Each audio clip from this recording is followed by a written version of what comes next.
Denver My Disturbance Youth Poetry Project, and I am going to read something for you. Between the hours of 10 to 6 p.m., Monday through Friday, I work as a computer technician. People wander in and out of my shop with any number of graphics card, logic board, whatever issues, the coffee spill, the stuck disk, the spinny wheel of death. About 60% of my job, though, is replacing hard drives and performing data recovery. It can be simple or complex, filled with patience and careful but wary eye. For instance, porn loses any kind of mystery when you have to recover it for 8 hours a day from some brofsef who spilled Gatorade on his computer.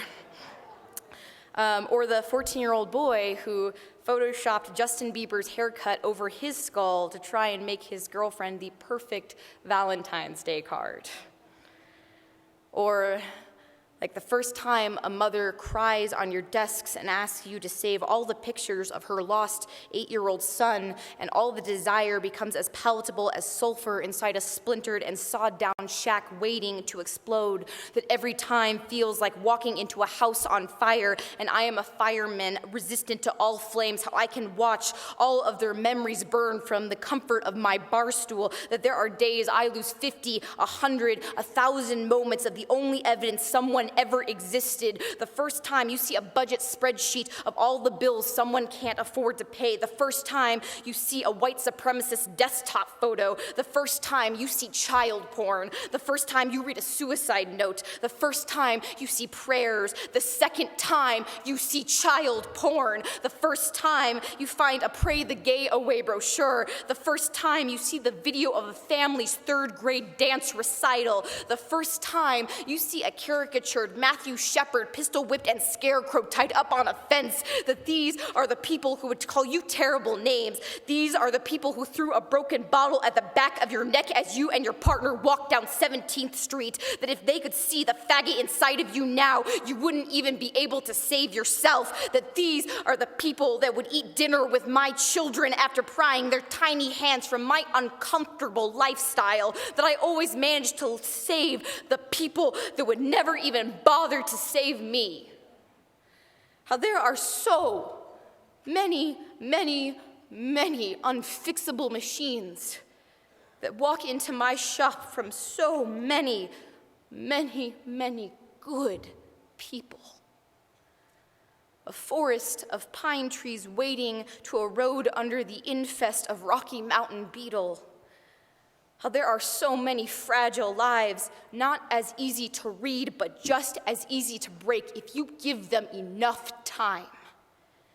That in this soul-sucking profession, I only see the computers inside of people, and I do know one day, in the crematorium of this back room, you will come to me, ablaze and burning, and I will choose this time to save myself. Thank you and welcome.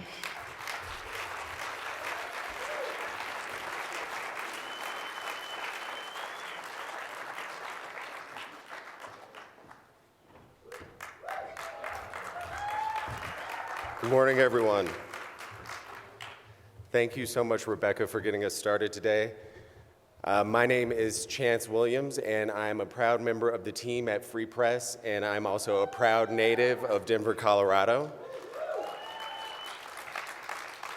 And I'm so happy to be here today. And as you've all probably discovered, Denver is a pretty amazing city. I love it here, and I'm so glad that so many of my friends from around the country have gotten to see my hometown. So welcome to our our closing plenary. We can't do this all over again.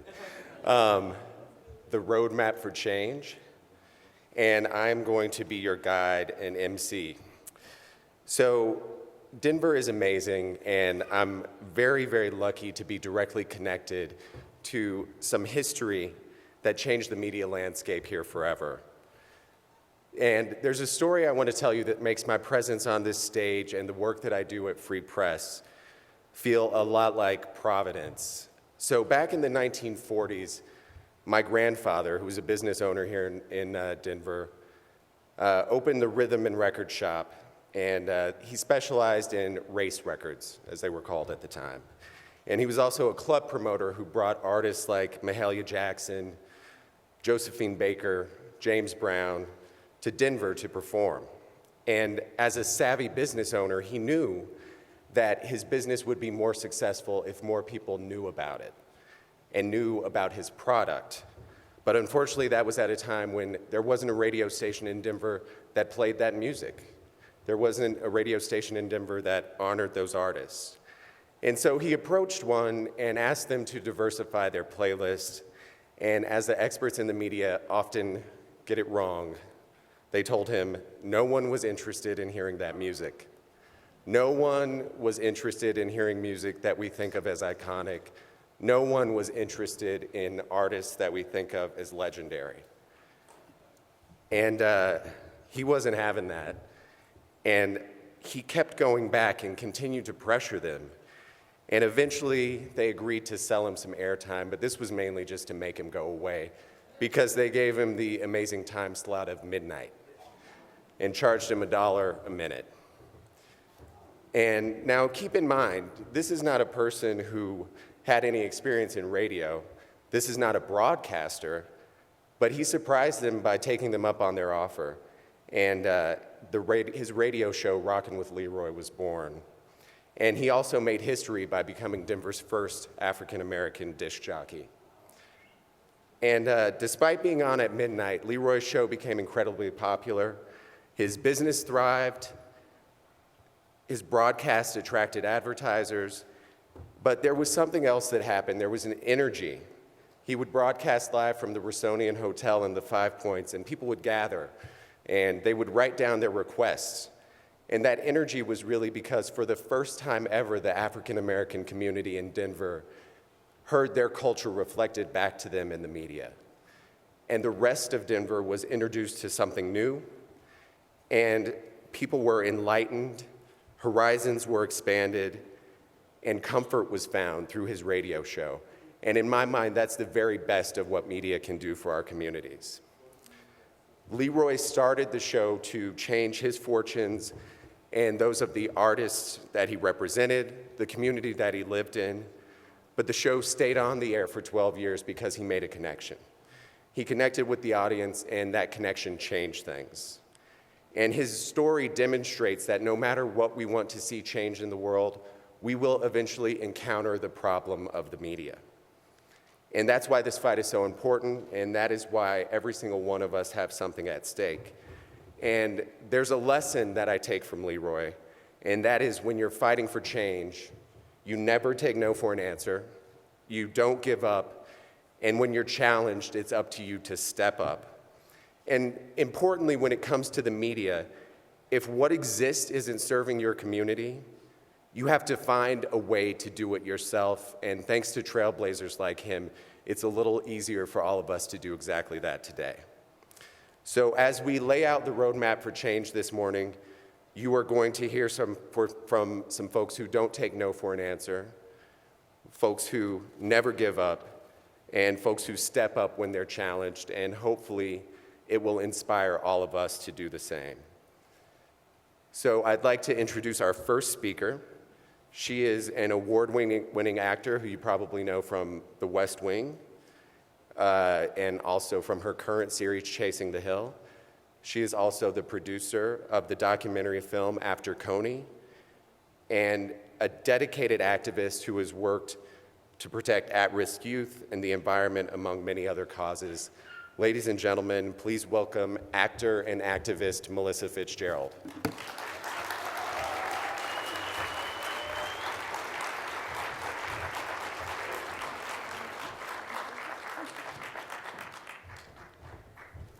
Thank you all. I am thrilled to be here today, and thank you, Free Press. Thank you to all the presenters, all the organizations who are here this weekend, and to all of you for being here on a Sunday morning. I appreciate it. And for doing the great work, for caring, and for fighting for all of us. This weekend has been an incredibly moving, inspiring, and motivating one. I was asked to tell you a little bit about myself and my story. As you heard, I am an actor and an activist. I like to call myself an activist. It's even on my business card, activist. What do those three words have in common? Actor, activist, activist. To act. What is to act? To do, yes, among other things. But the one I was looking for was to do. To act is to do. And I imagine that that's why I was asked to speak today at the final closing presentation. Because I think it is essential that we take what we learned this weekend and we put it into action. That today is the closing session, but it's just the beginning. We have so much work to do, and it is a gift that we were all able to be here and learn and meet so many wonderful, inspiring people, and I'm so grateful that I got to do that. And we need to take that gift and share it with others and inform as many people as we can the importance of media reform. So, when I first moved to Los Angeles, I found myself quite lost in a sprawling, big city. And I wanted to be part of my community. And I wasn't sure how, but I knew how to act and tell stories.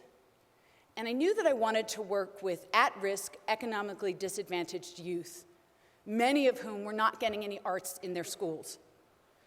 Well, a bunch of my friends wanted to do the same thing.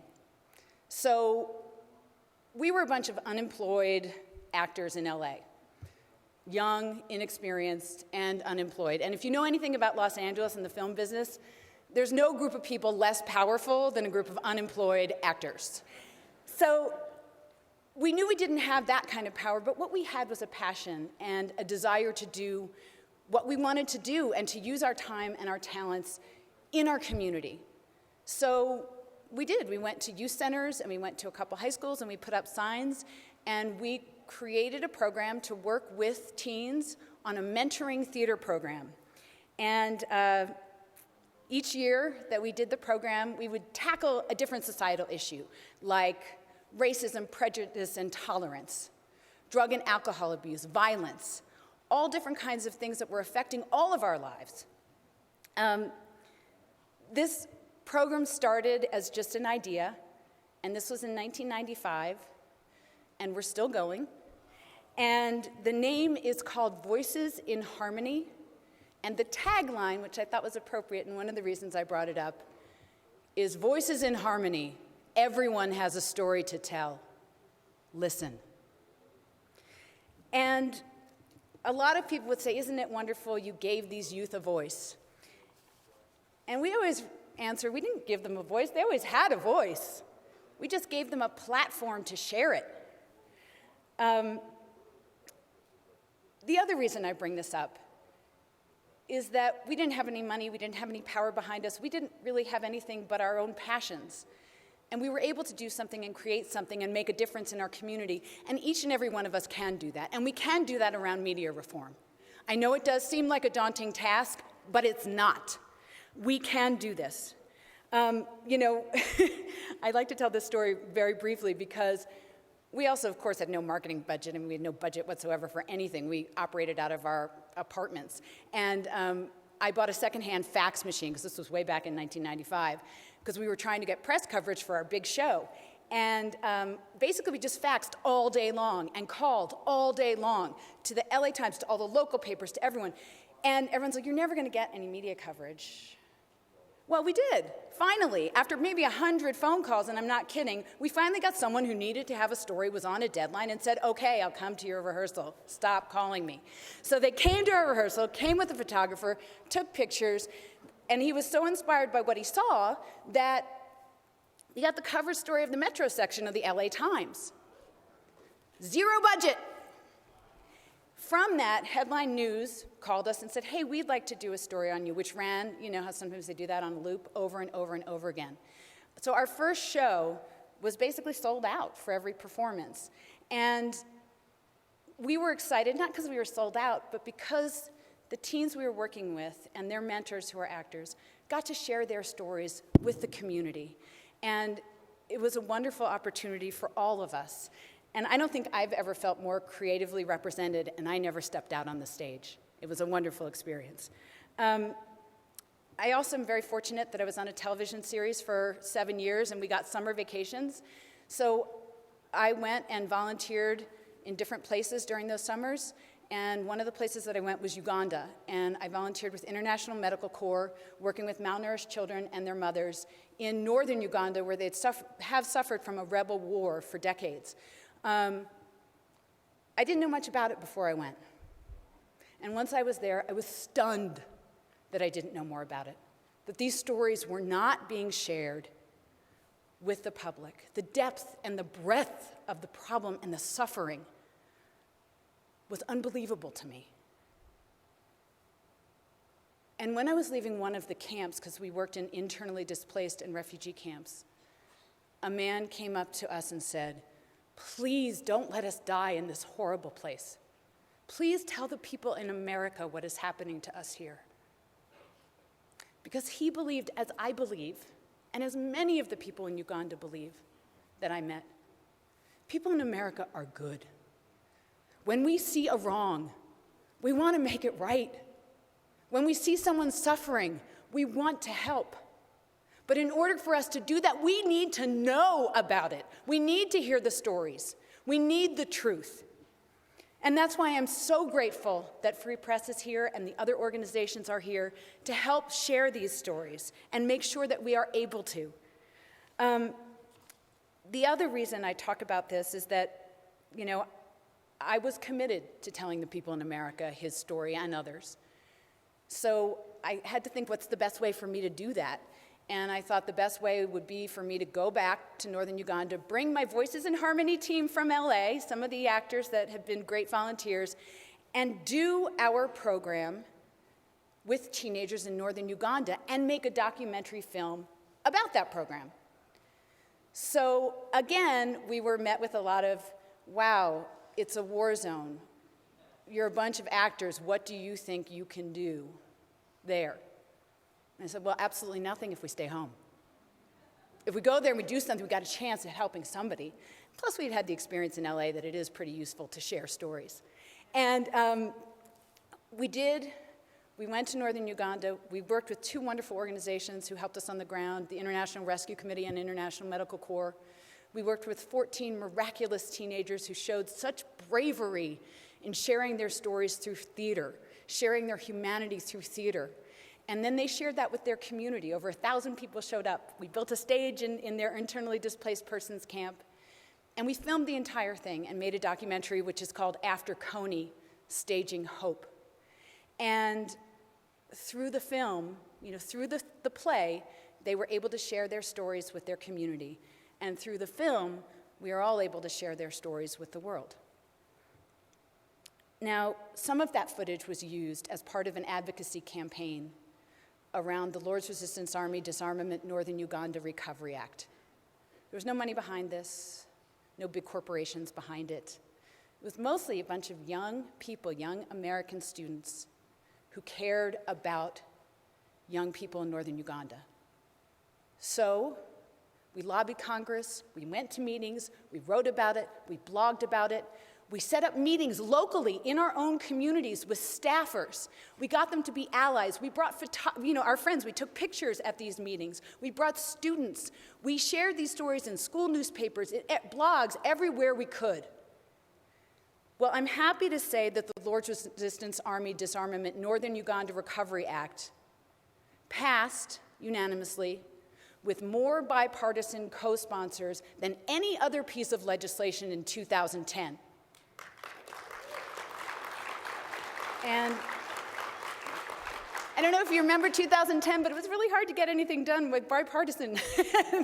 And I say that to inspire all of us that the work that we're doing can be done. We may not have big money behind us, But we do have our passion. We do have our belief in what we're doing is right. And if our cause is just and we raise our voices together, we will not be denied.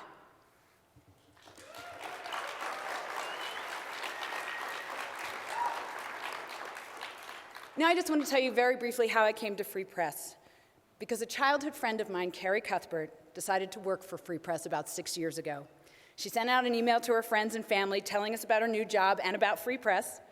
I was excited not only for Carrie, but to learn that an organization like Free Press exists to fight for media reform, which we all know is essential to building a better democracy. I also realize media reform and democracy reform affects all of the issues I care about. My work on poverty, economic inequality, social justice, human rights, the environment, climate change, gun violence prevention, voter suppression, marriage equality, civil rights for all Americans, taking care of our veterans, and making sure that every child in America has access to not just a good, but a great education. Healthcare reform. And the last one is I never, ever want to see my country be misled into a war.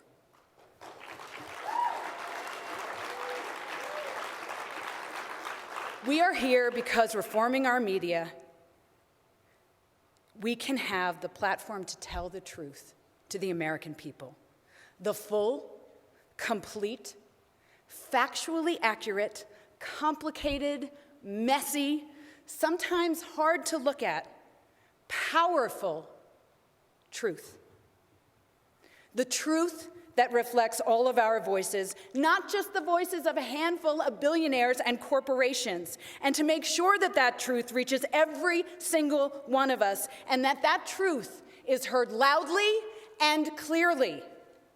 For our democracy to thrive, we the people need to be armed with the truth, so that we can hold our government accountable and our elected officials accountable for the actions they are taking on our behalf, and require that they enact policies that protect the public interest, that protect all of us. We need to get big money out of our media, out of our politics, out of our government. It is the only way we will have a government that is truly by the people, for the people, of the people, by the people, and for the people. Oh, and by the way, I don't think corporations are people. We are the people, and we are the only ones who can fix this. Today isn't the ending, it's just the beginning. It is a daunting task, but we can do it. I believe that it is up to us to set up these meetings with our congresspeople, with their staffers, to write into the corporations. We're their customers. They want to hear from us. Let's make sure they hear us loud and proud what we want them to do and what we don't want them to do. We can make change, and we are the only ones who are going to do it. We need to let our elected officials know that we have the power to fire them, and we're not afraid to exercise that power. We also have the power to keep them in office, and we will have their back if they support our message and what's important to us, and they will need our support, because once they sign on to work with us, some of their corporate money and their donations are going to dry up. They need to know that we have their back. And I feel that that is just as important as letting them know that we won't vote for them, but that we will, and that we will turn other people out to vote for them. If they get our back, we'll get theirs.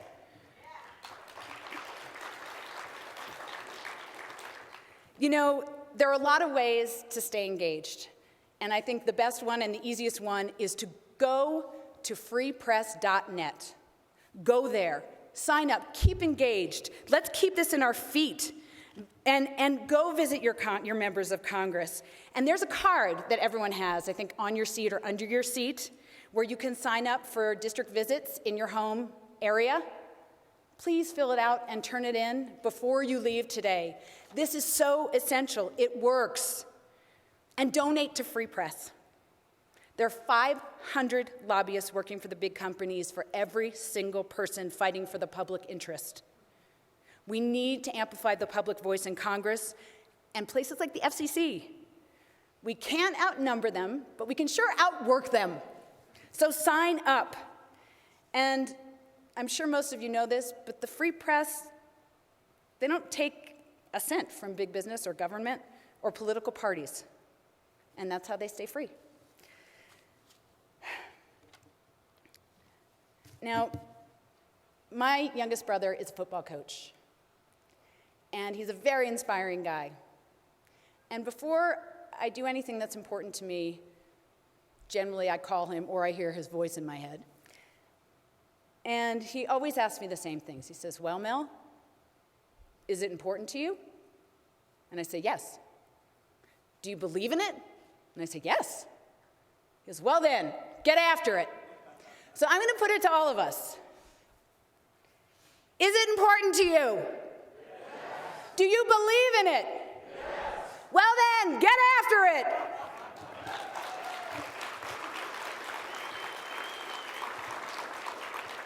Before I go, I'd like to introduce you to 4 amazing young women. I've had the pleasure to meet them backstage, who are challenging media stereotypes in their work.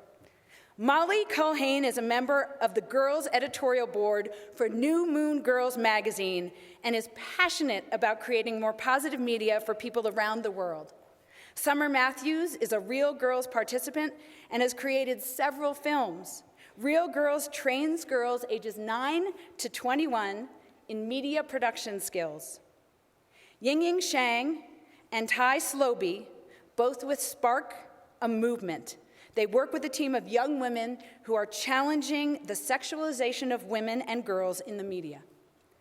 Spark Grrls ran the successful campaign to get 17 magazine to include images of real girls in their pages. Impressive. These 4 are creating the media they want to see and are helping to create and define the future of our media. Young women, come on out.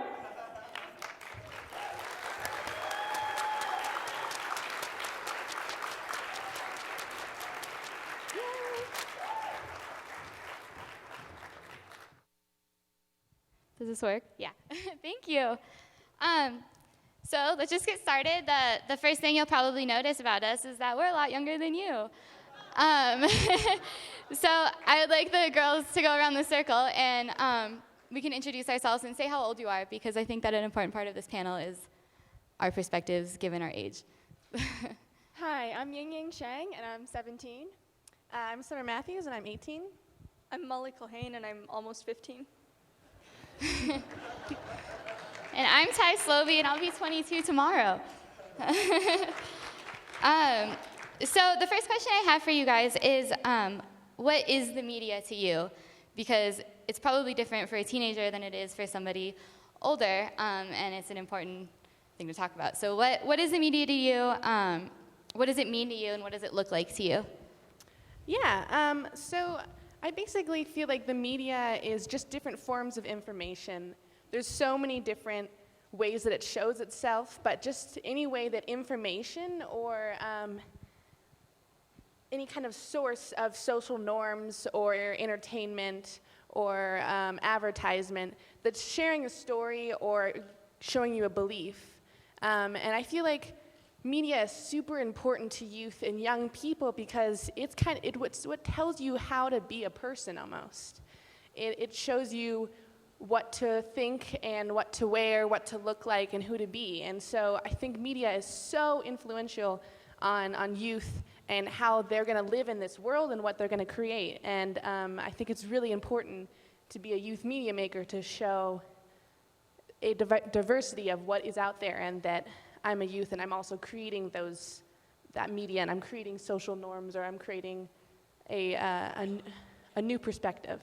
And just to follow up on that, I really like what Summer said about information coming from a variety of sources. Because normally when we think about media, I mean, teenagers think about, I don't know, the newspaper or the TV. But the truth is, when you're driving on the highway and you pass a billboard of a half-naked model, that is also telling you something about the world. And that is shaping that form of media is shaping the minds of our youth today as well.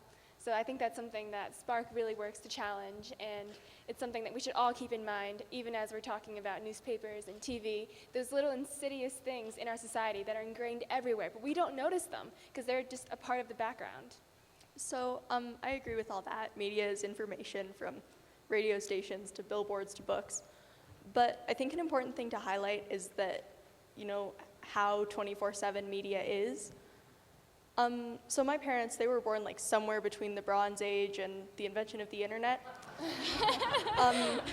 Apparently somewhere in that time, the internet was invented, and suddenly media became, all day, every day, and that hasn't always been true, but now it is.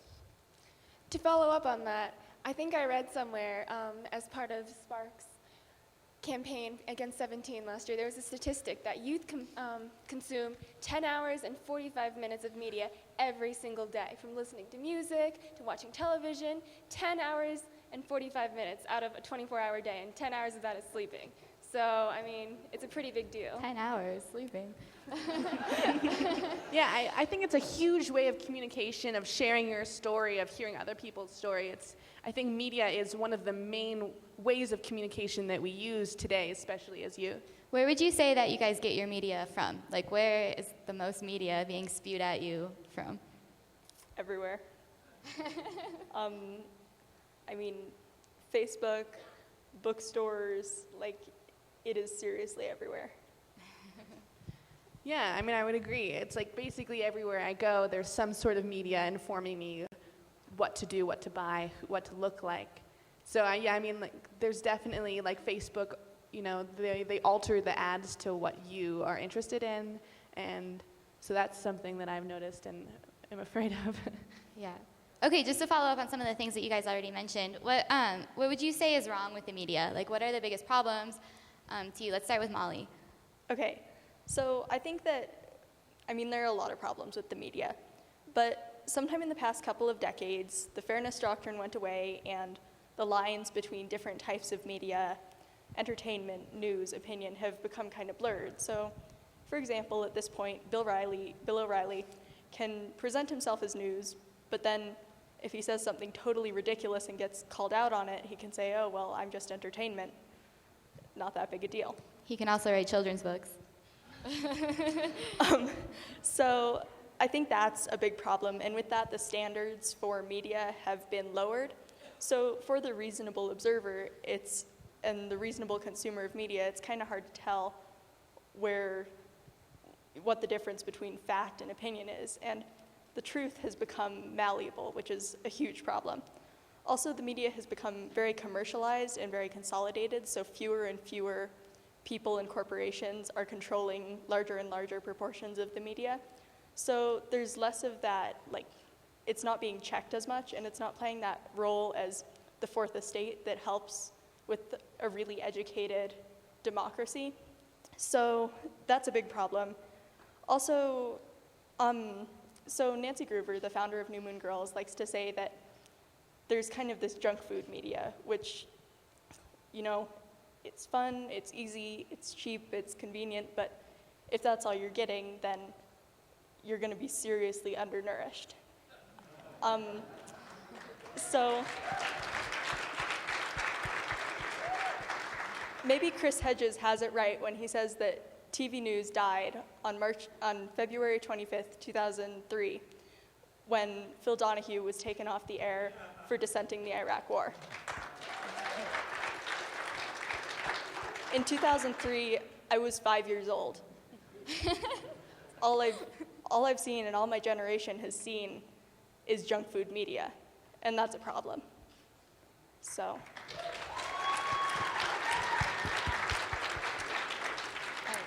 Yeah, I completely agree with you, Molly. I feel like such a huge issue with media is there is the media that we have access to, a very small portion, a very small identity is being represented in that media. So the most powerful media makers are these white, cisgendered, straight men. And so if they're the only creators of this media, we're only seeing their perspective, we're only hearing their story, we're only seeing their experience. So that's one several identities that are being portrayed in the media. And so then when they try to tell other people's stories, it can be problematic. They're not telling their truth, they're telling someone else's truth. And that can reinstate negative stereotypes that kind of feeds into this oppressive culture that's benefiting them again.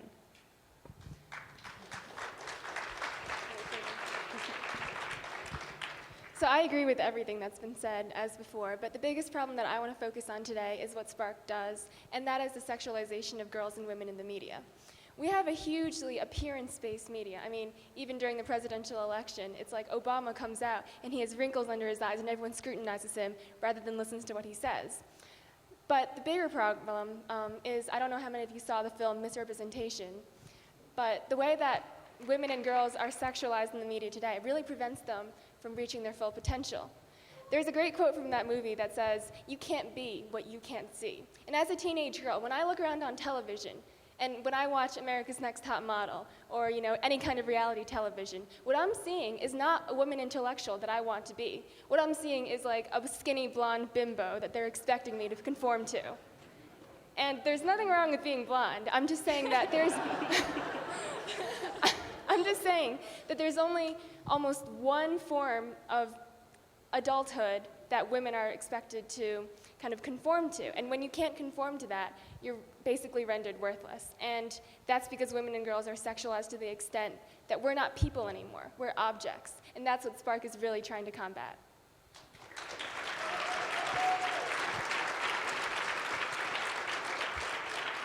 Yeah, so I think we're all here today because we're supposed to represent your future. But in addition to that, yeah, we are also the very recently inaugurated present. And all of these organizations are working to make our own forms of media and also critique the media. And I was wondering if you guys could talk a little about more what you're doing yourselves to change the media. We'll start with you again, Molly. Like our personal stories with solutions? Yes. Okay. So if the problem with the media is mass commercialization of the truth, then I think what the solution is a grassroots movement from the bottom up to take back that truth. And what New Moon Grrls does, the organization I work for, what we do as a part of that solution is to educate girls about what the media can be and to educate them to want more and demand more. So, I mean, as I said before, the fairness doctrine went away. Now it's about money. So what we need to do as the solution is to make it profitable for the people who run the news to give us real news and real information. So, I mean, New Moon Grrls, we play a pretty specific role in that. We're not trying to be the New York Times. We're not trying to report the fastest and most accurately on the top headlines of the day, national debt, the war in Syria, any of that. But what we are doing is we're educating girls, and a lot of the media is aimed at girls. And a lot of that media, as Ying was saying, it's very appearance-based. So when girls see the media, a lot of what they see is like, oh, well, the normal is I should be a pop star at age 10. I should be on Disney Channel at age 15, and I should have a beautiful singing voice to match my even more beautiful face thanks to Photoshop. So what New Moon Grrls is doing is we're educating girls to, we're showing girls doing real things, being real people, so that when girls look at that, they can think, oh, look, I'm a real person. I raise money for the causes that I'm passionate about. I travel to interesting places and meet interesting people. I help out in my community. I do volunteer work. I work hard in school. And those things that real girls do, so that when girls go out into the larger media space, they can see that there's something more and that they can demand more and that that's an option for them. The other unique thing about New Moon Grrls is that we're ad-free, so we're not kind of held to the standards of the advertisers. So, instead of kind of telling girls what they're interested in, like, oh, well, you're a girl, you should buy lip gloss. We're listening to girls and reflecting back what they are interested in. So that's kind of what me and my organization are doing to help with the solution.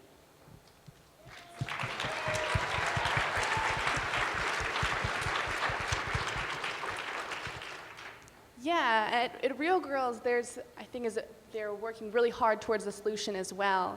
It's a great organization that works with girls 9 to 19 to create media and create films. And through their workshops and through their classes, you learn really useful production skills and media literacy. And it creates this incredible environment where not only are they teaching you, but they are giving you the chance to feel empowered to be able to create. They're saying that your voice is important and your story deserves to be heard, which I feel like is super important. And it creates an environment where it's safe to be yourself and to tell your story. And not only are you able to create that, but you're working hands-on with mentors in the program that are media makers themselves. So you are working with these mentors that are very helpful and help you with your work, but also you can see that they are successful media makers as well. So you can see that if I am working hard and I'm passionate about what I'm doing, I can be successful because I see people in my communities that have similar identities as me that are successful and that are working in the media. And that is something that's been really helpful for me, and I've been really passionate about being a part of the Real Grrls community because I've had access to be able to use all their equipment and use all their experience and all their workshops, but yet I've been able to feel more comfortable in my story, telling my story, and being confident as a media maker myself.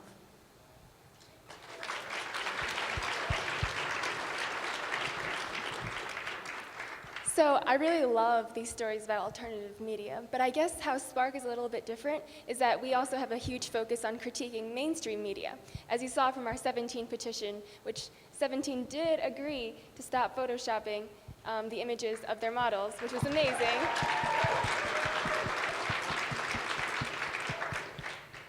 But we also do a lot of other stuff. Like, we have a blog. You can check it out at sparksummit.com. And we also have these little action projects. So we have a Teen Vogue petition going on right now. And a project that I'm working on to challenge the sexualization of girls in the media is me and my friend Alice Wilder from North Carolina. We have a blog. It's called the 17 Teen Vogue Challenge. And so we are basically attempting to live exactly according to the rules of 17 and Teen Vogue for the month of April. And it's pretty hilarious. I have to get up early. I have to get up early every morning because I have to do my hair for like 40 minutes and then like put on makeup. And also they have some ridiculous flirting tips. I was supposed to bump into a guy and say, "Oh, sorry, I'm just such a klutz around cute guys." That didn't go so well. But we take these action projects to challenge the mainstream media because we think that change can come from them as well. And as long as magazines stop perpetuating these images of girls, did you know that after just 3 minutes of leafing through a fashion magazine, 3 out of 4 teenage girls feels guilty, shameful, and depressed? And that's what I've learned from this week, really, of trying to live by Teen Vogue, is that these mainstream media images need to be challenged, and that's what we're doing at Spark right now.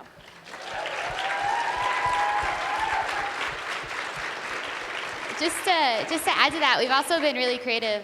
Lately, another Spark girl, Carmen Rios, started a change.org petition in response to the Steubenville coverage and trials and what happened in Steubenville and continues to happen and has happened for a long time. We're calling it the Educate Coaches campaign, and we're pushing for the National Association of High School Coaches to teach high school coaches how to, about sexual assault prevention so that they can go and teach their athletes that too and take that from, yeah. So from what I hear, it's going really well. We definitely got a lot of media coverage for that. So in addition to creating media like you guys are with the blog, which I'm sure you guys are also taking action too, because that's like what creating media is when you're not mainstream. So, cool. Would you guys say that there's a need for media criticism in classes or like workshops or things like that? Sorry? Would you say that there's a need for media criticism classes? I didn't finish that question, sorry, that was my fault. Sorry. In school, for example, or? Yeah, absolutely. I mean, as I said, the solution to the problem with mass commercialization of media is to educate people from the ground up. And I mean, the quicker we can do that in schools and all over the place, the better off we're going to be as a society, because people will be able to demand higher standards and know that that even exists for them to demand. So I think that would absolutely be a good idea. Nice.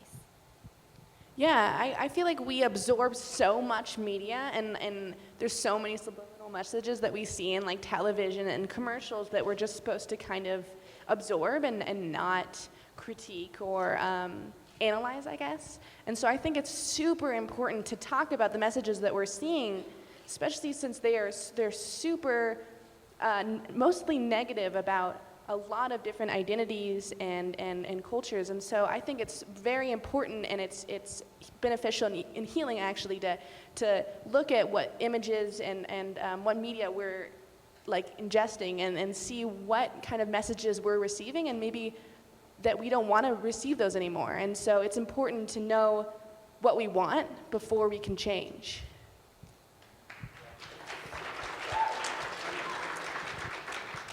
I think a problem that we're encountering with teaching media literacy in schools is that our education system is almost too slow to keep up with the rate of technology.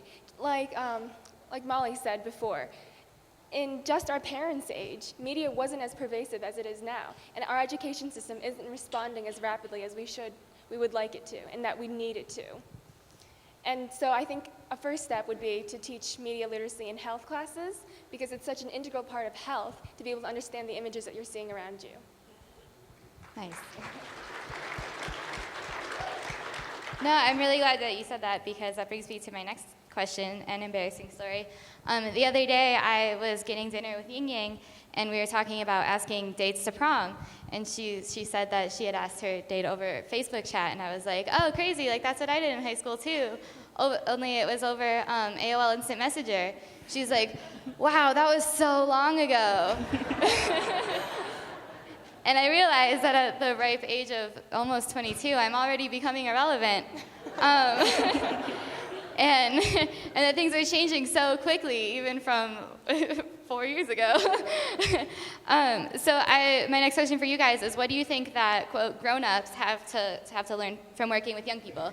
Obviously, you're all in organizations that are intergenerational, which we like a lot. And what would you say, not that you have to learn from them, but what do they have to learn from you when it comes to media and media creation? Well, I think it's really important because like we have just such different experiences than our parents and our grandparents and 22-year-olds. So I think what older people can learn from younger people is that I think there's kind of an idea around media reform, especially among not older people, but people older than 14, that media is just, it's not a good thing. All this constant media is bad, and it's negative for people, and it's taking away our relationships in real life. And I think that that is not true. And I think that media is really, really, in general, a positive thing. And I mean, when we were talking about what media is, we all said that media is information. And information is definitely not a bad thing. It's really important for us to be educated. So I think that is one of the things that people can learn from young people, is that media is not necessarily a bad thing. It's just that we need to be putting it in the right direction so that it can be as beneficial as possible.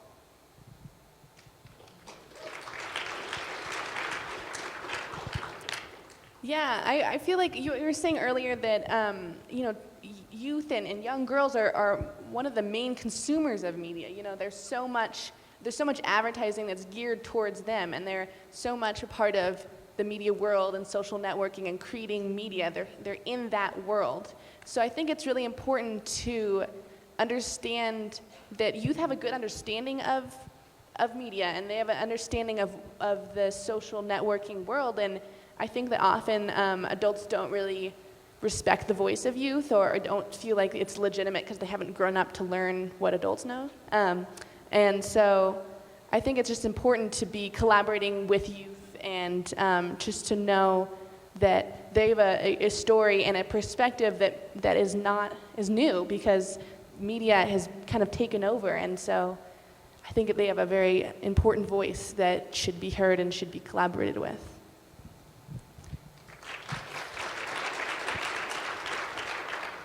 So how many of you have been live tweeting this conference? Yeah, here's more of you. I've seen you guys on Twitter. But I think the bottom line is that Twitter and social media is also a form of new media, and it's a form of media that youth are especially adept at. My sister is 9, and she's already bugging me about when she can get a Facebook. So that kind of thing, that is the wave of the future. And as Katie Couric said, also in the film Misrepresentation, the media can be used to maintain the status quo, but it can also be used as an instrument for change, and that's what we need to make it be.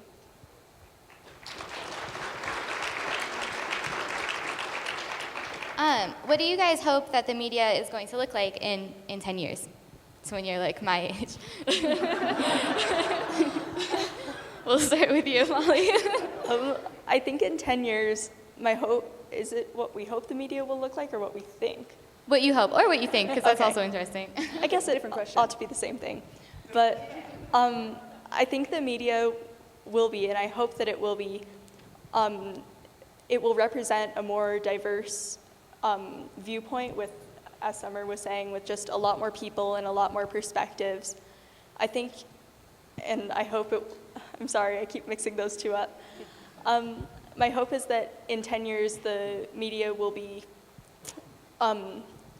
more controlled by a wider array of people so that there's a lot more the media will check itself a lot more, and there won't be just 3 or 4 or 5 viewpoints that are often the same viewpoint on one issue, so that there are a lot more people reporting, and there's a lot more dissent will be a lot more tolerable and encouraged among everyone, so that there are more viewpoints in the media and more diverse viewpoints, and more people are being more educated by as many people as possible.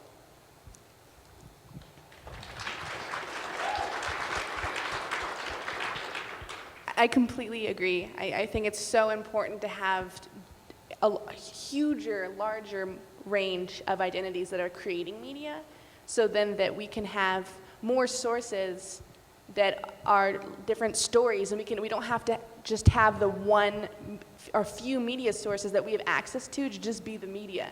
We can choose what we want to listen to. We can choose what we want to believe, and the voices that have been historically silenced can then be at the forefront of our media, and we can hear what they have to say. We can hear what their stories are, and we don't have to just we don't have to listen to what we don't want to listen to and have to fight back. We can continue to hear voices that share all the stories and all the truths, and all these different identities and cultures will be represented, and their truths will be real.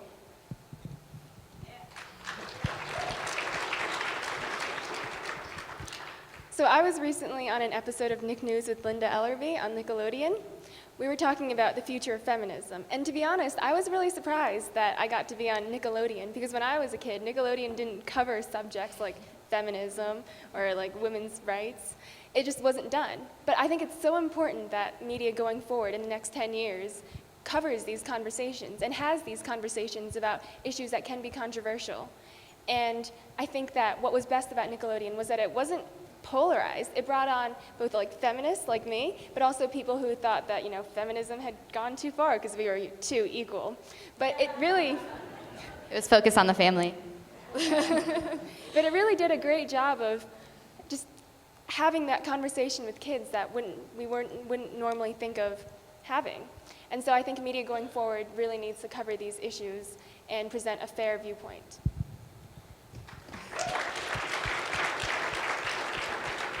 I think also that's just our perspective because we are younger, but I think self-representation of all people that are not currently represented in the media is important. And teenage girls are definitely misrepresented in the media, and also maybe consuming more media than the average person, but definitely there needs to be more diversity in general, like Summer said at the beginning, when it comes to not white cis dudes all the time. So so we've all heard a few times this weekend, we just have a couple minutes left, so this is like a closing idea, that teen girls are the forefront of pop culture. It's been talked about at a few different panels, and that we're the most likely people to negatively internalize media, and I think that's something that we're all working to fight against ourselves, but that's just an even better reason for you all to include us in your work, and not just teenage girls, but little boys that have an interest in whatever you're working on, because younger people's perspectives are important. Would you agree? we're not just good for unpaid internships.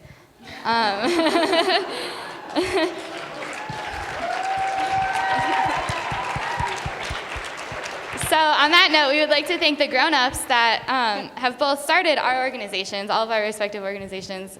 If not started, have definitely, grown-ups have played a huge role in keeping them going. Many of them are here today. I know that you guys are here with adults. Some of the people that have kept Spark going are also here today. And then also, just that these adults are recognizing that teen girls need a safe space to critique and make their own media, because we don't currently have that space necessarily in the media, in the mainstream media. On that note, we're getting really popular though, so they like us. And also to thank Free Press and any other organizations that have taken time to listen to us this weekend, because we're not only honored and really pumped to be here, but like we know we're really important, and we're glad that you're all recognizing that too. So that's it. Does anybody else have any last ideas that they want to say? Or? I just want to make a pitch for my blog, 17 Teen Vogue. Oh yeah, you guys. Challenge.tumblr.com. You guys should all say where we can get your media. Yeah, so New Moon Grrls magazine is 8 to 12, 13, 14, 15, and up. Mostly like young teens, preteen age range, but it's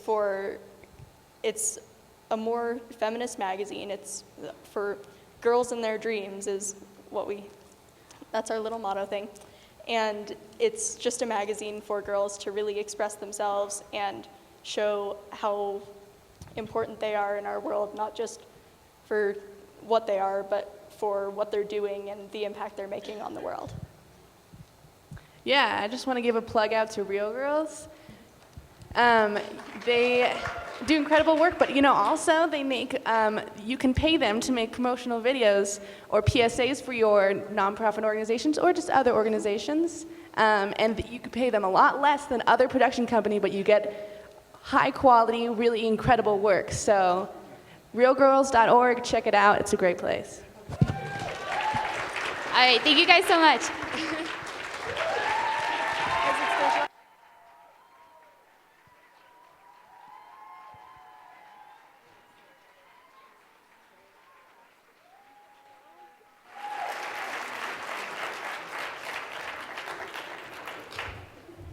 That was great. Backstage, we all agreed that the future is in very good hands, and we'll all be working for them in short order. So thanks again, Molly, Summer, Ying Ying, and Tai. Up next, we're going to hear from performing artist, musician, educator, community advocate, and poet, Molina Speaks. Let's give him a hand.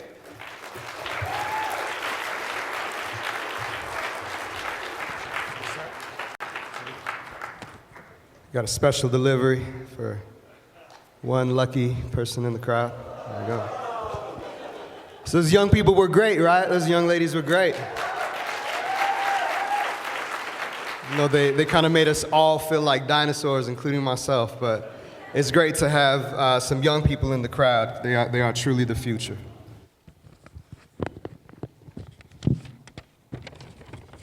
So do not feel left out. I brought a message for everybody.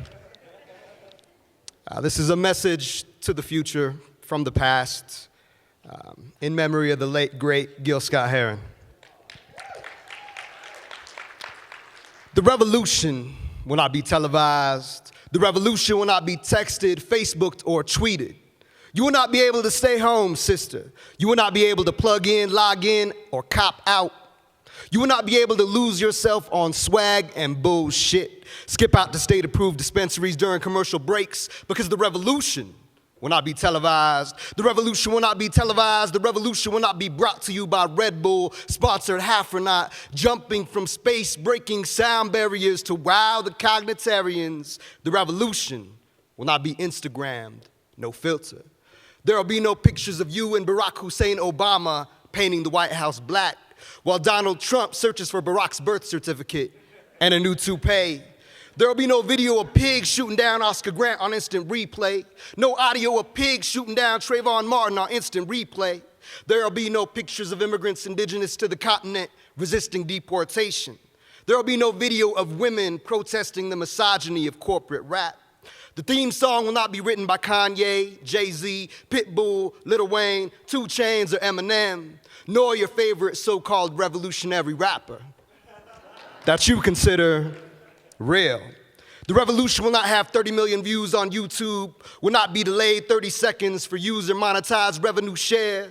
The revolution will not be televised, will not be updated, liked, retweeted, favorited, or data mined for social network advertisements. The revolution will be no rerun, brothers. The revolution is you. That moment will never arrive. That mythical moment that we've been waiting for generations will never arrive. The revolution will be no rerun because the revolution is you. The revolution will not be televised. The revolution is the evolution of our minds, body, spirits, nonlinear time, life passing before our eyes. The revolution has been, is, and will be live.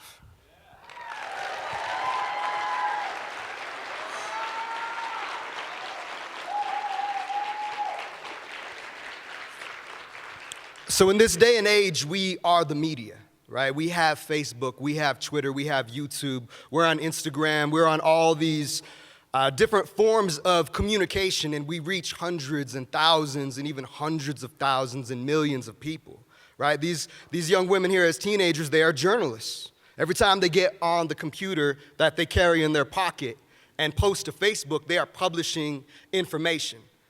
We are all journalists, we are futurists, we are historians. It's just a matter of seeing it that way. So I think one problem that we have as a general public is that we give the media too much power. We give corporate media too much power. We forget that we are the media. This conference helps us to change that, right? But in general, we give media too much power as though that's the real thing. We are the thing. We are the real thing. I'm on Facebook and Twitter, but I can't eat my Facebook. I can't drink my Twitter, at least not yet, right? That may be coming in 2020. So, being that I am a creator of media, I have created a book on tape that is mixed to dubstep, hip-hop, glitch beats. It's called the Build 2020 Manifesto. And I use this manifesto to work with young people, to get young people to think critically about the future and to recognize, the basic premise that governments, think tanks, corporate entities, banking institutions, the technocrats, they all have a blueprint for 2020. They have a blueprint for 2030. We need our own blueprints, every single one of us, right?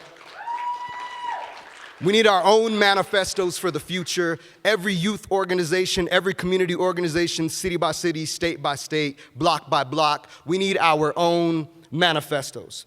Because between the issues of humanity, sustainability, technology, the next 10 years of life on this planet will literally dictate the next 100 years, the next 1,000 years. It's that critical in this moment in time. So we are the media. We are journalists. We are historians. We are futurists.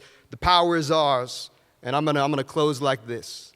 I'm representing for the people who are living their lives, and we ain't dead. Now we walking in the path of light. We the children of the sun, under attack. But I can feel the fire burning, y'all, we taking it back. I can feel the fire burning, we taking it back. I can feel the fire burning. I can feel the fire burning. I can feel the fire burning. We're the media, y'all, we're taking it back. Thank you.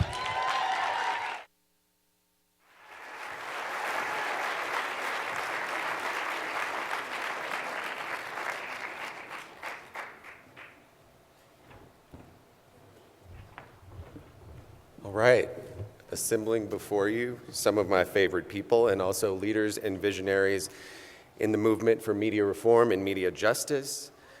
So I'd like to introduce Malkia Cyril from the Center for Media Justice.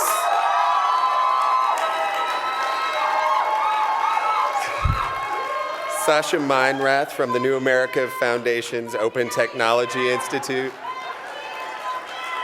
Jeanette Lee from Allied Media Projects, and Craig Aaron from Free Press. Malkia, I'll turn it over to you. Good afternoon. Good morning. So Craig told me I have to talk about my vision. What is my vision for the future of media? So I tried to close my eyes and think about it, and I realized I'm really afraid to close my eyes. I'm afraid to close my eyes because I feel like if I close my eyes and blink, I might open them and find that I've been misrepresented again. I might open my eyes and realize that I've been dehumanized again, that people that dress like me and look like me are not allowed to be free. We're tracked, deported, violated, and so it's hard for me to close my eyes and think about my vision. But I tried. And when I did, I thought about Audre Lorde's quote when she said, "When I dare to be powerful, to use my strength in the service of my vision, it becomes less important whether I am afraid." So these days, I'm less afraid. I'm less afraid because everywhere I look, I see victory. I saw in Georgia when they stopped the legislation that would have blocked them from owning their own community media. I saw how the Associated Press dropped the I word. I saw how 90,000 people leveraged their comments to say, no, we don't want expensive prison phone rates. 90,000 people. And that gives me courage. That gives me hope, and that gives me more hope than any rhetoric of hope and change that any president anywhere in the world could ever share with me, right? When I think about my vision for the future, what I'm thinking about is our ability to craft a digital privacy legislation that actually supports natural migration as a human act, that supports full and fair employment, that actually gives formerly incarcerated people a real second chance, that closes and shrinks our gang databases. That's the kind of digital privacy legislation I want. I want the kind of journalism that allows for us to be accurately and fairly represented. I want real standards. I want journalism that is publicly funded and not corporate. I want us to be the ones who decide in the next 20 years that corporations are not people and they don't deserve more rights than we do. So I'm gonna stop with that because I'll say this, if we can take away the rights of corporations as people, if we can create some standards for journalism and some funding for journalism, if we can create legislation that protects our digital rights, I think that we have a chance to survive as real, full, alive human beings.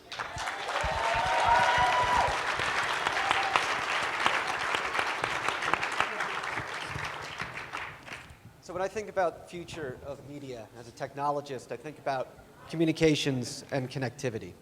So my vision for the future is free, safe, ubiquitous communications, connectivity for everyone on the planet. We should be thinking big, we should be thinking bold, we should be implementing technologies that disrupt business models, that perpetuate harm. We should be reclaiming our airwaves that have been momentarily squatted by monopolists, preventing us from having access to a resource that we own. And we should be, That's right. and this is perhaps the most important element, we should be throwing off this yoke of cynicism. We should be overpowering this propaganda of disempowerment that keeps us from being actively involved, that tells us we can't make a difference in DC, in our everyday lives, in our communities. When we stand together, we are incredibly strong. When we stand together, we take control over the agendas that are at play in DC and elsewhere. When we stand together, we can overcome these substantial but surmountable odds and opponents and make a better world for ourselves and for our kids. Thank you. Right.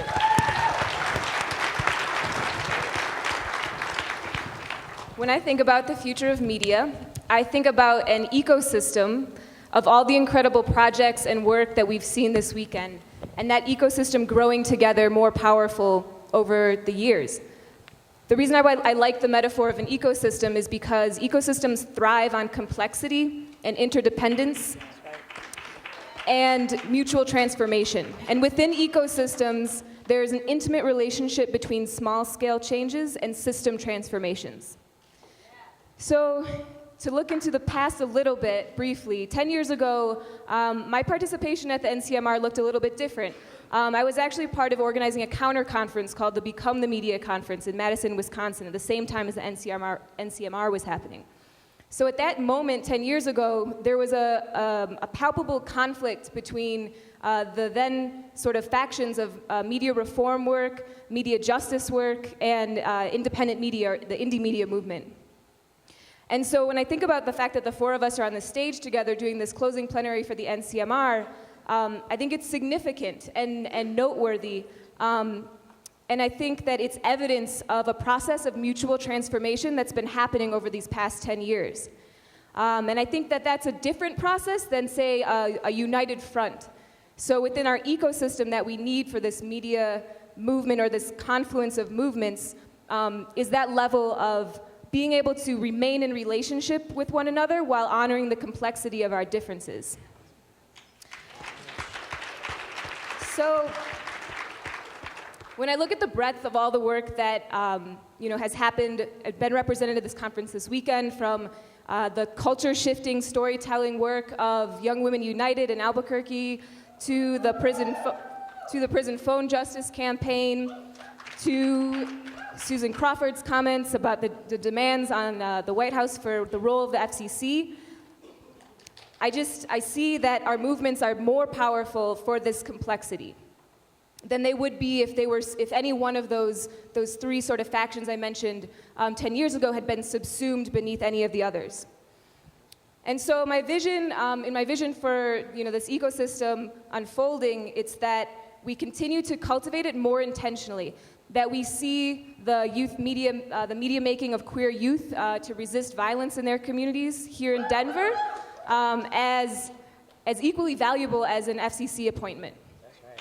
And that we build mesh networks and LPFM stations in our communities to support our local organizing while we fight for, on the federal level for a free and open internet and stronger regulations. And that finally, that we seek out, between that diversity of tactics, the interdependence between all of those strategies. Wow. An honor to share the stage with my colleagues. I am inspired and maybe a little intimidated by the wisdom. Because I kind of can't help it every time someone comes up to me and says, "What's your vision?" My mind goes a little bit blank, and it's filled with this like really tacky corporate poster with like an alpine lake and a mountain. You can create the future. And I can kind of see that mountain. It's a little hazy up there. But increasingly, maybe I'm linear. I'm thinking a lot about the hike, a lot about the journey. And for me, the goals are pretty clear. Universal, affordable internet access. We need everybody to get connected. But that alone is not enough. That alone is not enough, because when people get connected, when they get online, they actually have to be able to find information about what is happening in their communities. Trustworthy information that holds government and corporate leaders accountable. And I think the policies are pretty worked out. Net neutrality, privacy protections that put you in control of your own information. Incentives for diverse media ownership, and a massive reinvestment in public and community media. The money is out there. It exists. We're just spending it on the wrong things. And to get there, to get to that point, to get to that mountaintop, we're going to have to make media a real political issue in this country. We're going to have to organize, we're going to have to agitate, and we're going to have to stop accepting the narrow parameters that Washington wants to impose on us. And I think that we have to expand what I call that hopelessly narrow vision of what's possible. And while doing that, we have to stop censoring ourselves. Because I think often when we look at the challenges ahead, we think, oh, well, we can't really do it, or that's going to be too hard. And I think we need to trust in each other a little bit more and start expanding that vision. So at the most basic level, my vision for the future of media is simply a world where we stop treating media and technology as just something magical or something that happens to us, something that we are powerless to change, because we are not powerless to change it. And I think we're going to take the next question. I'll grab this. So the question is, what can local communities do to reclaim your media? And the answer is a lot. So for the past 13 years, I've been running research and development projects that have culminated in something called the Commotion Wireless Project.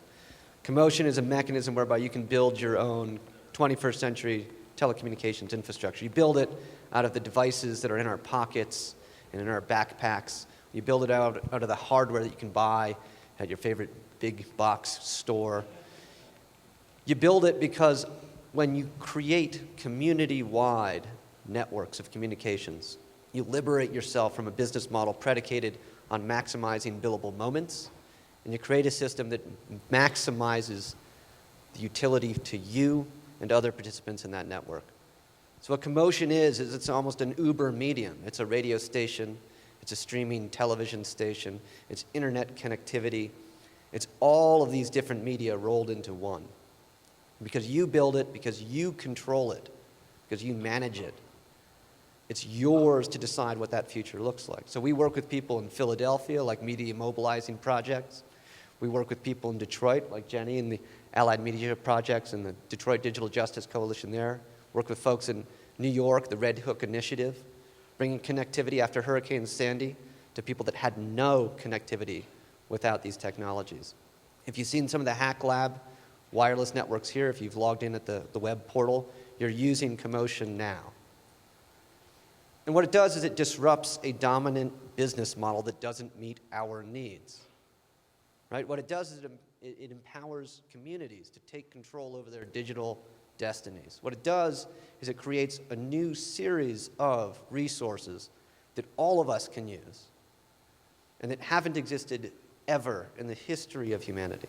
And so I would hope that people start thinking about the ways in which technology is not some sort of feudalistic force to encapsulate you, to lock you into some vendor, some technology, some service provider, but one that has liberatory potential that we can all make incredible use of.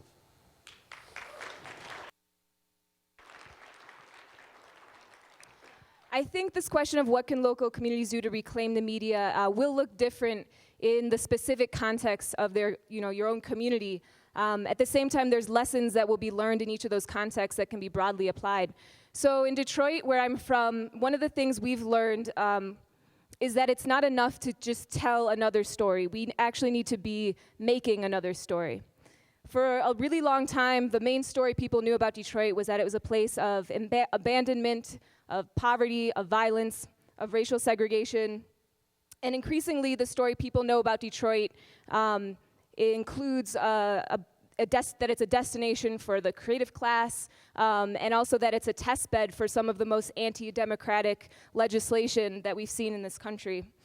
But not enough people know the story of Detroit as a place where communities have been reinventing democracy for decades and creating new forms of community power out of the shell of failed systems.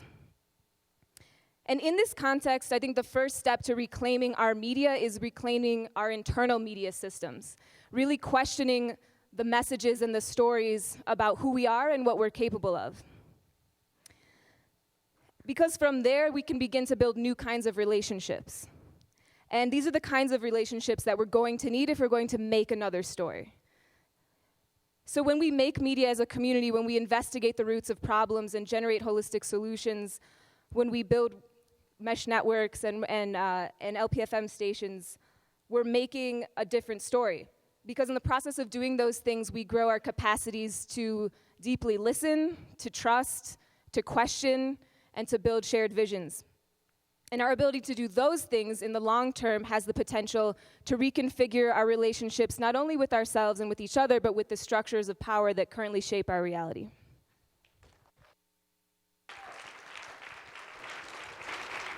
All right, I think we'll take the next question. Invisible moderator.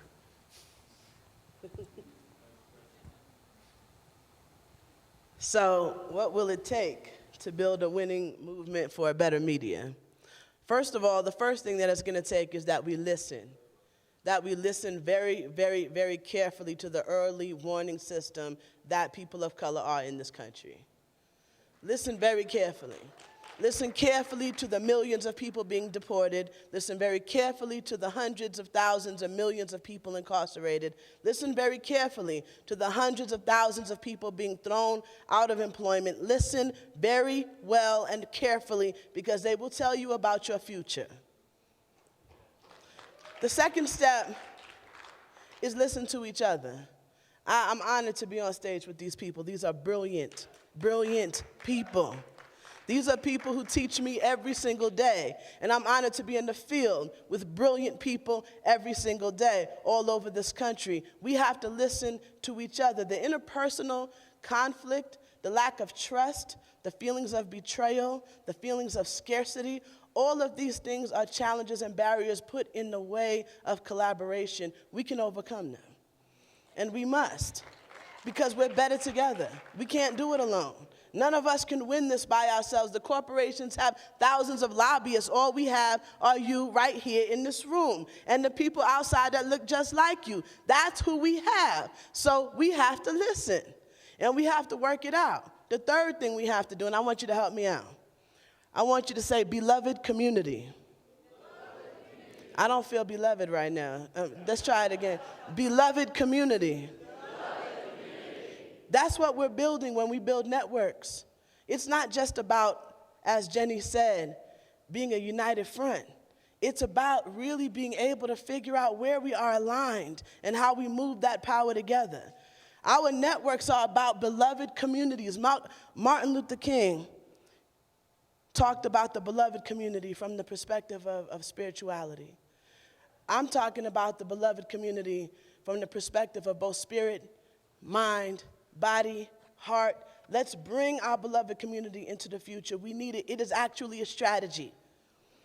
The last thing that I think that we need to build a better media system, besides networks that build beloved community, besides listening, is this. We need to make the changes that we need to change the rules. We do. But that's only a fraction of what we need to do. We need to do what they're doing in Detroit. We need to build, right, from the ground up. We need to do what Free Press is doing, change the rules. We need to do what organizers who are not in this room, who are working on different issues, are doing, which is organizing day to day in their community to build collective power. That is something that we don't always know everything about, but we need to value and validate the methodology of community organizing.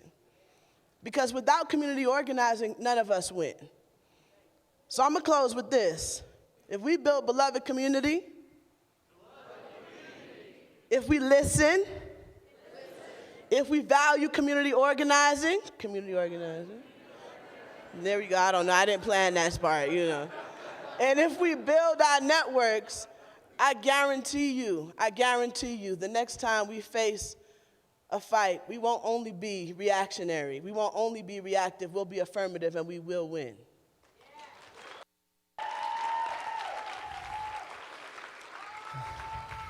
So we've been doing this event. This organization of mine has been around for 10 years. And we've developed a strategy that I like, an outside-inside strategy. And we've shown we can win. And I think the movement, well, let's just call it the media movement. Andrea Quijada was doing that, and I think maybe we need to do that a little more often. The media movement has figured out how to work together a lot more. Has gotten rid of some of the turfiness, has started to be open to learning from each other. I think that's a huge start. And we've shown we can stop bad things from happening. When we get together, when we have good timing, we can stop bad things from happening. Now, making good things happen, that's a little bit harder. And I've been thinking a lot, if we're talking about building a movement, what does that winning coalition look like? And where do we need to be doing more outreach? What are the factors? And I'm going to identify, this is not a comprehensive list, so you'll be able to add to it afterward. But I want to name just a few areas I think that can strengthen our ranks and can be a winning coalition that is the kind of coalition that can take back power, that can win elections. My first group is going to be the geeks, who I hope are here somewhere. The geeks, yeah, they're here, and the challenge is not so much getting them interested in issues of internet freedom, but in convincing them that political change is possible, and that policy is important, and that learning how to hack our way through problems is key, but we will not necessarily be able to hack our way out of every problem. Just because you might be the one who understands how to open up the computer and do this, that, or the other thing, that may not be liberating everybody else. But there is a major, major role for you in whatever movement we're going to build. I think the second group, and something we've tried to bring into this event this weekend, is the creative community. Artists, writers, musicians.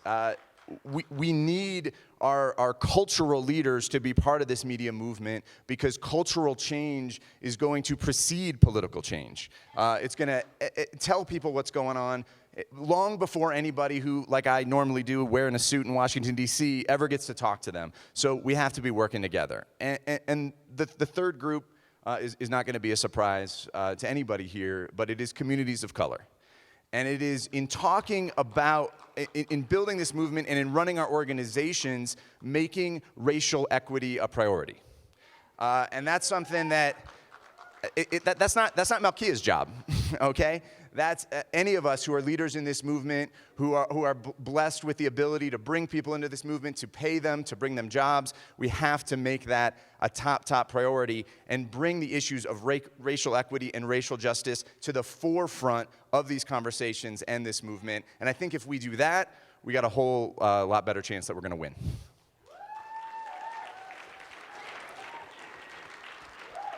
So we are here to tell you about what you need to do when you go home, but I think you probably know better than we do what you need to do when you go home. In my opinion, what I'm going to do when I go home is I'm going to make sure that the people in my community raise their voices to ensure that in their state, which is in California, there are no, well, I think we already have laws preventing kickbacks in California, right, for prison phones. But I'm going to make sure then that the states next to mine make sure they don't have any kickbacks. They're not allowed to have kickbacks on their prison phone calls. So the first thing I'm going to do is I'm going to bring that state to state. The second thing I'm going to do, I think, is I'm going to make sure that we still have a lifeline through the Universal Service Fund, because we still need a lifeline, because there's still millions of poor people in this country. I think the third thing that I'm going to do is work with my municipal government to make sure that there are some standards around digital privacy that are codified into our digital inclusion bills locally that make sure that they're not just about what's happening at the federal level, but that privacy is protected in a real way, not in a neoliberal way, but in a real way right here at home. I think another thing, you know what? I'm not going to even do these notes right here. What I'm going to do is tell you really, this is what I think you should do. I think you should join the Media Action Grassroots Network. That's what I think you should do. I think you should join Magnet. I think you should build your own networks. I think you should build everywhere. I think you should learn about what it means to build something. Okay? That's what I think you should do. I think you should support the organizations in the Media Action Grassroots Network. I think you should support Media Mobilizing Project and Media Literacy Project. I think you should support the Independent Media Center in Urbana-Champaign. I think you should support the folk in New York and Artist Change and the folk all over this country and Highlander. Why? Because these are the groups on the ground that'll make something happen in their community. That's why. It's not about fundraising, it's about organizing. So if you yourself want to organize in your community, there are people already there doing it. So join them.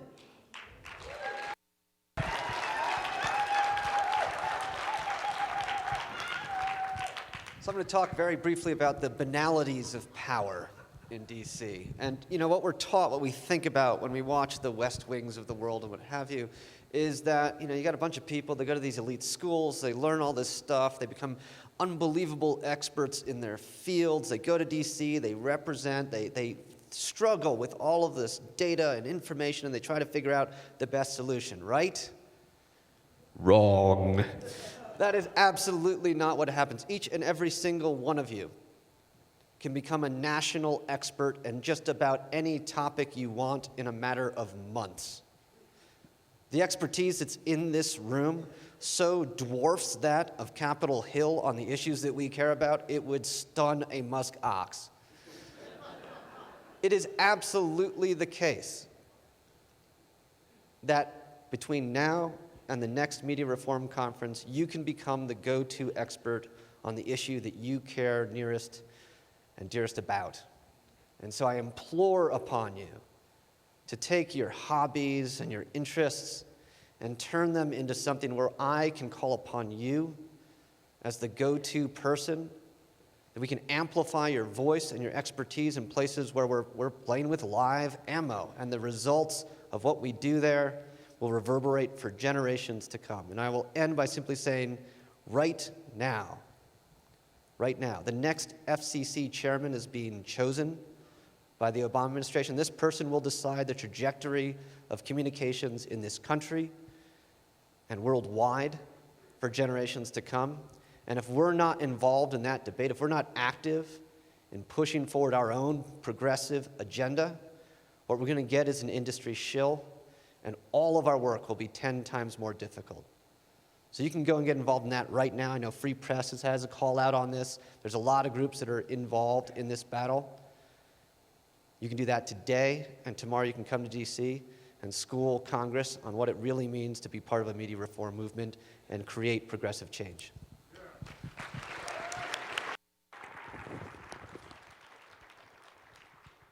One more thing you could do, in addition to those things that were said, is register for the Allied Media Conference this summer.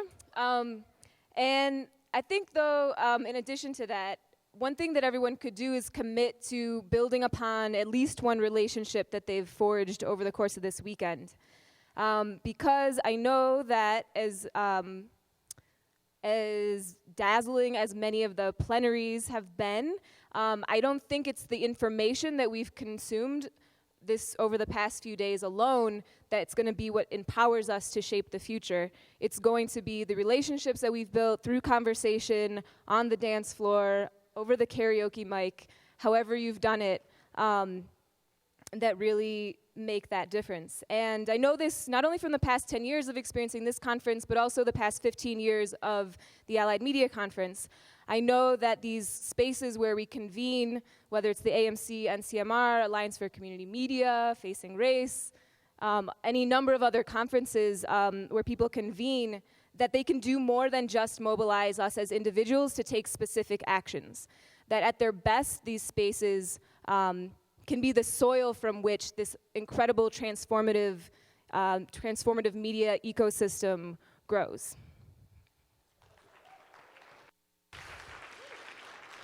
I don't know. When I get home, I'm going to go to sleep. It's been a busy couple days. Look, I think as a movement, increasingly, we are great at research and analysis. If this fight was simply based on the facts, we would be winning all the time.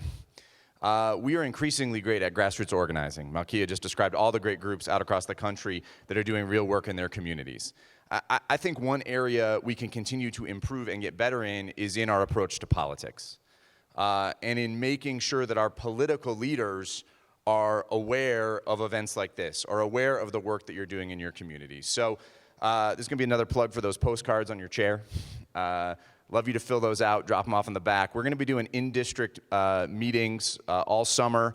We're going to be following these members of Congress around when they come back to their districts and letting them know just how important these issues are until they become issues that are part of any candidate's debate, until you can't run for office unless you have a position on these issues. We might not agree, but you're going to have a position. And I think that is something that is very, very possible, something that we can build right now. And if we had 15 Al Frankens or Ed Markeys in the Senate, it'd be a lot easier to push some of these things. If we had 40 or 50 Donna Edwards in the House, it'd be a lot easier to make good media policy. If we had 3 Mike Copps or maybe 3 Susan Crawfords over at the FCC, we'd be getting some real stuff done. So I encourage you to get involved, stay involved, and I encourage you to learn more about all of these wonderful organizations represented up here, these true leaders of this media movement, and please join me in thanking them for being here.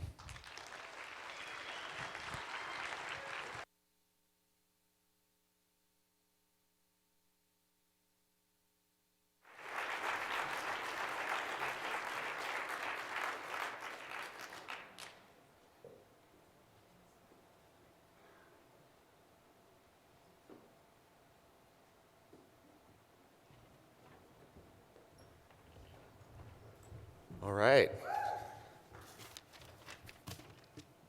So I'm here to introduce the final person who's going to join us on stage for the closing plenary. He is a comedian that Time Out New York has called smart, analytical, and rising. He's a writer for Totally Biased with W. Kamau Bell. And you also might recognize him from appearances on Conan, Jimmy Kimmel Live, and his own half-hour Comedy Central Presents special. Ladies and gentlemen, Hari Kondabolu.